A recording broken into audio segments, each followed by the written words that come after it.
శ్రీరామనవమి అసలు ఎందుకు జరుపుకుంటారు? దాని వెనుక ఉన్న అసలు రహస్యం ఏంటి? ఈ విషయాలు తెలియాలంటే ఈ వీడియో ఎండ్ వరకు మిస్ అవ్వకుండా చూడండి. హిందూ మత విశ్వాసాల ప్రకారం దశరథుడు, కౌసల్య దంపతులకు శ్రీరాముడు జన్మించాడు. త్రేతాయుగంలో చైత్రశుద్ధ నవమి రోజున వసంత ఋతువు కాలంలో పునర్వసు నక్షత్రం కర్కాటక లగ్నంలో మధ్యాహ్నం 12 గంటలకు శ్రీరాముడు పుట్టాడు. అందుకే ఈ పవిత్రమైన రోజున ప్రతి సంవత్సరం మన దేశంలో శ్రీరామ నవమి వేడుకలను జరుపుకుంటారు.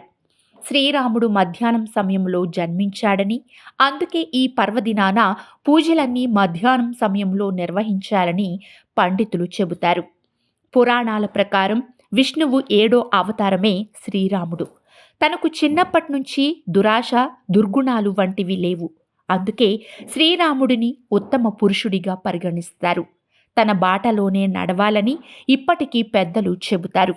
తన రాజ్యంలో ఎవ్వరికీ ఏ కష్టం రాకుండా ఆదర్శవంతమైన పాలన సాగించారని చరిత్ర ద్వారా తెలుస్తోంది.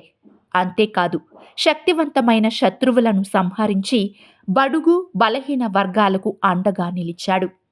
అందుకే శ్రీరామ నవమి వంటి రోజున రామయ్య ఆశీస్సుల కోసం, తమ జీవితంలో విజయం కోసం ప్రార్థిస్తారు.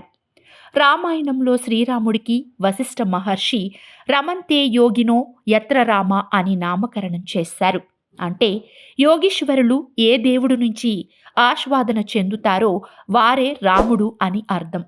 శ్రీరామ నవమి రోజున రామనామస్మరణ చేయడం వల్ల అనేక రెట్లు పుణ్యఫలం లభిస్తుందని చాలామంది నమ్ముతారు.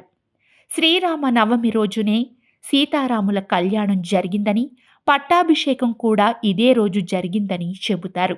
అందుకని తెలుగు రాష్ట్రాలతో పాటు దేశవ్యాప్తంగా సీతారాముల కళ్యాణం నిర్వహిస్తారు.